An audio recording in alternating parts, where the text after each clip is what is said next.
श्रीमद् भागवत दशम स्कंद में 63वां अध्याय। मैं भक्तगणों आज आपको भगवान श्री कृष्ण के साथ वाणासुर का युद्ध। भक्तगणों, आपसे नम्र निवेदन है कि आप भक्ति माँ भगवती चैनल को लाइक है सब्सक्राइब जरूर कर दें। कथा सुनिए। श्री सुखदेव जी कहते हैं, परीक्षित, बरसात के 4 महीने बीत गए परंतु अनिरुद्ध जी का कहीं पता न चला। उनके घर के लोग इस घटना से बहुत ही शोकाकुल हो रहे थे। एक दिन नारद जी ने आकर अनिरुद्ध का शोणितपुर जाना, वहां वाणासुर के सैनिकों को हराना तथा फिर नागपाश में बाधा जाना, यह सारा समाचार सुनाया। तब श्री कृष्ण को ही अपना आराध्य देव मानने वाले यदुवंशियों ने शोणितपुर पर चढ़ाई कर दी। अब श्री कृष्ण और बलराम जी के साथ उनके अनुयायी सभी यदुवंशी पर्वधन, साध्यक, गत, सांब, शारण, नंद, उपनंद और भद्र आदि ने 12 असुरी सेना के साथ बेहू बनाकर चारों ओर से वाणासुर की राजधानी को घेर लिया। जब वाणासुर ने देखा कि यदुवंशियों की सेना नगर के उद्यान, परकोटों, बुर्जों और सिंहद्वारों को तोड़ फोड़ रही है, तब उससे बड़ा क्रोध आया और वह भी बाहर 12 अश्विनी सेना लेकर नगर से निकल पड़ा। वाणासुर की ओर से साक्षात भगवान शंकर वृक्षराज नंदी पर सवार होकर अपने पुत्र कार्तिकेय और गणों के साथ रणभूमि में पधारे और उन्होंने भगवान श्री कृष्ण तथा बलराम जी से युद्ध किया। प्रसिद्ध वह युद्ध इतना अद्भुत और घमासान हुआ कि उससे देखकर रोंगटे खड़े हो जाते थे। भगवान श्री कृष्ण ने शंकर जी का और प्रद्युम्न से स्वामी कार्तिक का युद्ध हुआ। बलराम जी से कुंभभांड और कुंभकर्ण का युद्ध हुआ। वाणासुर के पुत्र के साथ सांब और स्वयं वाणासुर के साथ सात्यकी भिड़ गए। ब्रह्मा आदि बड़े बड़े देवता, ऋषि, मुनि, सिद्ध, चारण, गर्दभ, अप्सराएं और यक्ष विमानों पर चढ़ चढ़कर युद्ध देखने के लिए आ पहुंचे। भगवान श्री कृष्ण ने अपने शांक धनुष के तीखे नोक वाले बाणों से शंकर जी के अनुचरों भूत, प्रेत, प्रथम, गृहाग, डाकनी, यादुधान, बेताल, विनायक, प्रेतगण, मातृगण, पिचास, कुष्मांड और ब्रह्मा राक्षसों को मार मार कर खदेड़ दिया। पिनाक पाणी शंकर जी ने भगवान श्री कृष्ण पर भांति भांति के अगणित अस्त्र शस्त्रों का प्रयोग किया, परंतु भगवान श्री कृष्ण ने बिना किसी प्रकार के विस्मय के उन्हें विरोधी शस्त्रों से शांत कर दिया। भगवान श्री कृष्ण ने ब्रह्मशस्त्र की शांति के लिए ब्रह्मशस्त्र का, वायव्याशस्त्र के लिए पार्वताशस्त्र का, आग्नेयाशस्त्र के लिए पर्जन्याशस्त्र का और पाशुपत शस्त्र के लिए नारायण शस्त्र का प्रयोग किया। इसके बाद भगवान श्री कृष्ण ने जिम्हड़ा शस्त्र से, जिससे मनुष्यों को जमाई पर जमाई आने लगती है, महादेव जी को मोहित कर दिया। वे युद्ध से विरक्त होकर जमाई लेने लगे। तब भगवान श्री कृष्ण श्री शंकर जी से छुट्टी पाकर तलवार, गदा और बाणों से वाणासुर की सेना का संहार करने लगे। इधर प्रद्युम्न ने बाणों की बौछार से स्वामी कार्तिक को घायल कर दिया। उनके अंग अंग से रक्त की धारा बह चली। वे रणभूमि छोड़कर अपने वाहन मयूर द्वारा भाग निकले। बलराम जी ने अपने मुसल की चोट से कुंभभांड और कुंभकर्ण को घायल कर दिया। वे रणभूमि में गिर पड़े। इस प्रकार अपने सेनापतियों को हताहत देकर वाणासुर की सारी सेना तितर बितर हो गई।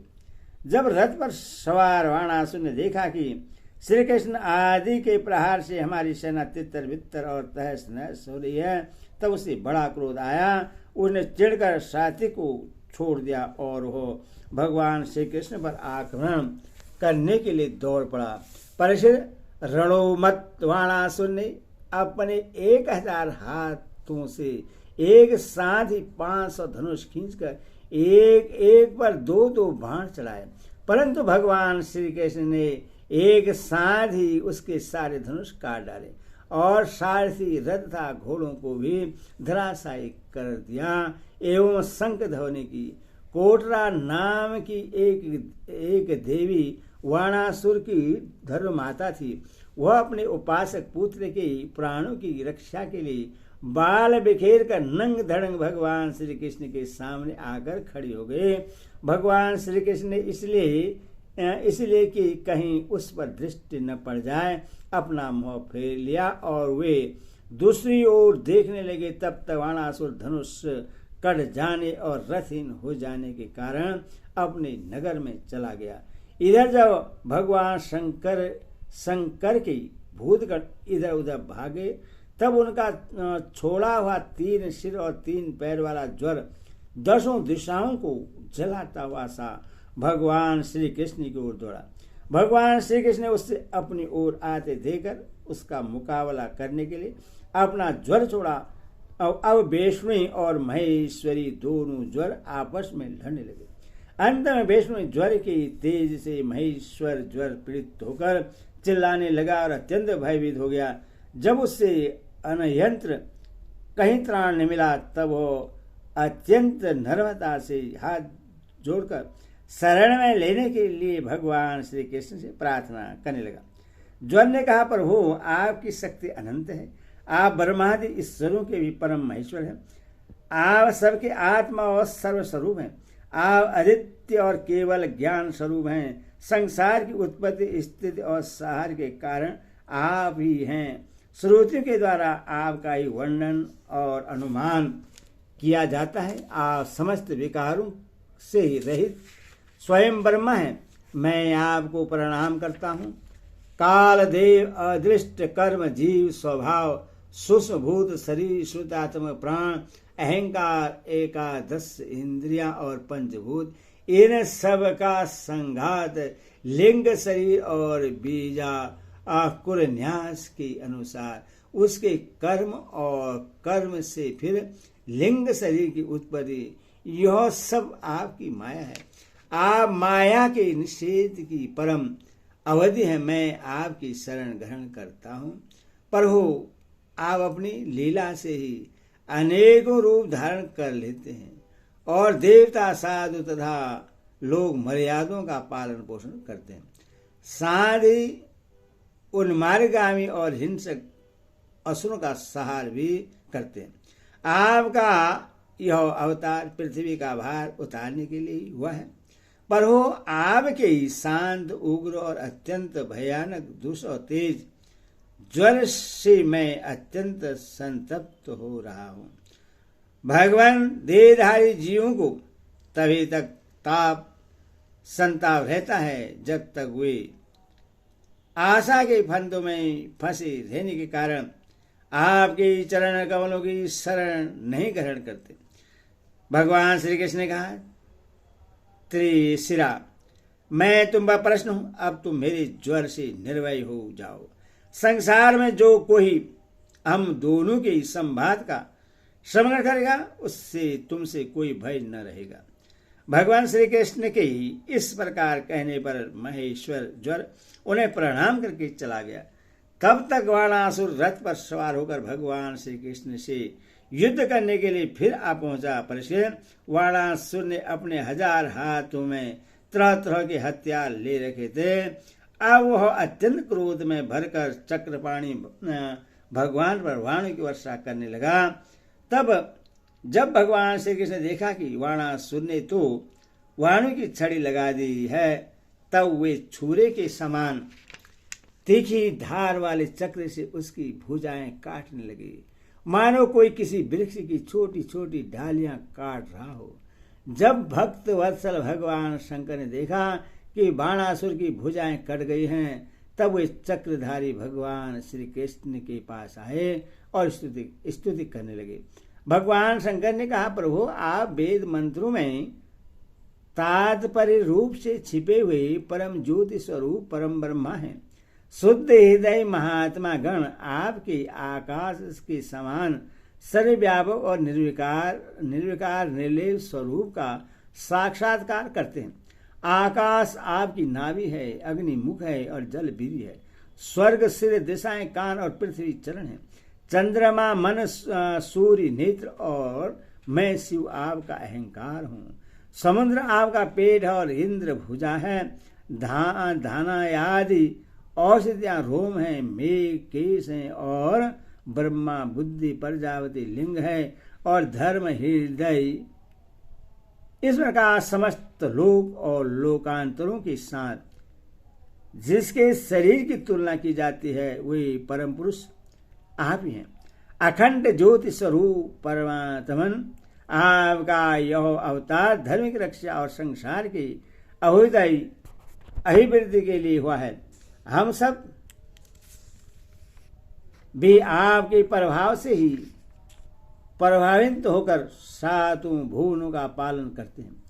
आप सजाति विजाति तथा स्वगत भेद से रहित हैं और एक आदित्य आदि पुरुष हैं।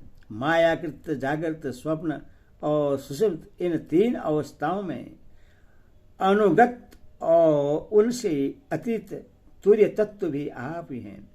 आप किसी दूसरी वस्तु के द्वारा प्रकाशित नहीं होते, स्वयं प्रकाश है। आप सबके कारण है, परंतु आपका न तो कोई कारण है और न तो आप में कारण पना ही है। भगवान, ऐसा होने पर भी आप तीनों गुणों की विभिन्न विषमताओं को प्रकाशित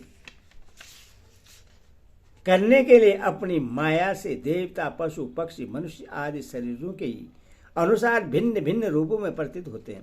पर हो जैसे सूर्य अपनी छाया बादलों से ही ढक जाता है और उन बादलों तथा विभिन्न रूपों को प्रकाशित करता है, उसी प्रकार आप तो स्वयं प्रकाश हैं, परंतु गुणों के द्वारा मानो ढक से जाते हैं और समस्त गुणों तथा गुणाभिमानी जीवों को प्रकाशित करते हैं। वास्तव में आप अनंत हैं।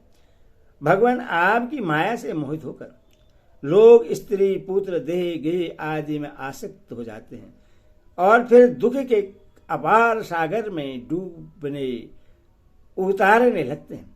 संसार के मानवों को यह मनुष्य शरीर आपने अत्यंत कृपा करके दिया है।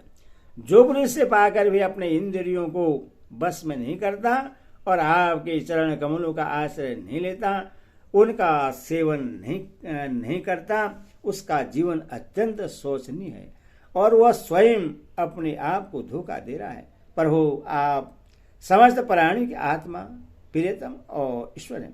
जो मृत्यु का ग्रास मनुष्य आपको छोड़ देता है और अनात्मा, दुख, रूप एवं तुच्छ विषयों में सुख बुद्धि करके उनके पीछे भटकता है, वह इतना मूर्ख है कि अमृत को छोड़कर विष पी रहा है।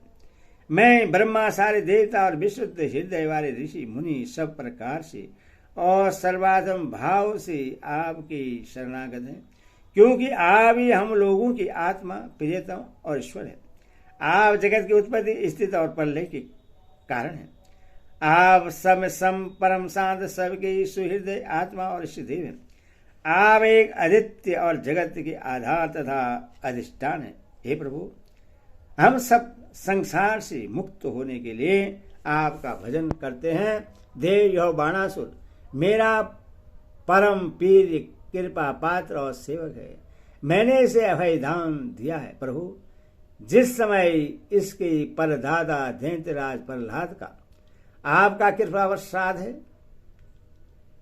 जिस प्रकार इसके परदादा दैत्यराज प्रहलाद पर आपका कृपा प्रसाद है, वैसा ही कृपा प्रसाद आप इस पर भी करें।